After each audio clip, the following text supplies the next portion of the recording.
High everyone, I hope you are doing well. তো আমি এখন রেডি হচ্ছি কারণ ছেলের রয়েছে টিউশন। তো ছেলেকে টিউশনে দিয়ে তারপর চলে যাব একটু মার্কেটে।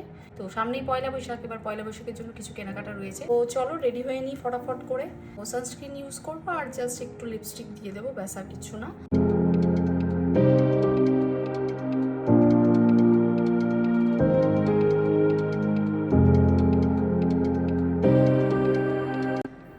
চুল ছাড়াছাড়ি কিছু নেই, চুল একটা খোপা করে নিয়েছি কারণ আজকেই শ্যাম্পু করেছি, আর আজকে যদি চুল ছাড়ি পুরো একদম হাওয়াতে চুলের অবস্থা খারাপ হয়ে যাবে। আর এত বড় চুল মেনটেন করা বিশাল চাপ। তো চুল ফুল বেঁধে নিয়েছি, তার মধ্যে যা গরম বাইরে, অসম্ভব গরম। চল রেডি হওয়ার পর আবার মোবাইল নিয়ে গেল, তো ব্যাপারটা বাড়ি আলাদা। এসিটা বন্ধ কর। ওই ফোনটা তোর কাছে? চল চাবিটা নিয়ে নে গাড়ির। ও গাড়ি তো দিয়া বাড়িতে, বাবা নিয়ে চলে গেছে, দিয়া বাড়িতে রাখছে। চাবি দিয়া বাড়িতেই আসছে, তাহলে ওখান থেকে নিতে হবে। যাবোই এখন দিয়া বাড়িতে এমনি তো। আর উপরের লাইটটা ধরা।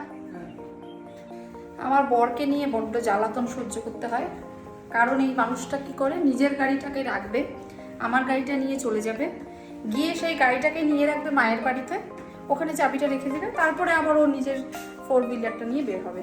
কি মানে আমার যে অসুবিধা হয়, যখন হাঁটতে হাঁটতে যেতে হবে, হ্যাঁ হাঁটতে হাঁটতে যেতে হবে মায়ের ওখানে, মানে এই করতে করতেই আমার যা টাইমিং সেটা আরও আগে হয়, সেটা আরও লেট হয়ে যায়।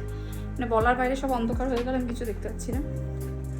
হ্যাঁ জানলাগুলো আটকাতে বলছিলাম না সব। কিরে এই দেখো আমাদের রান্নাঘরের মানুষ শুধু রান্না করে থাকে। রান্নায় তোমার আর্ট। হ্যাঁ তাই বলে সারাক্ষণ ধরে তুমি রান্না করে থাকো। হ্যাঁ রান্না করবো, বাপ রে বাপ।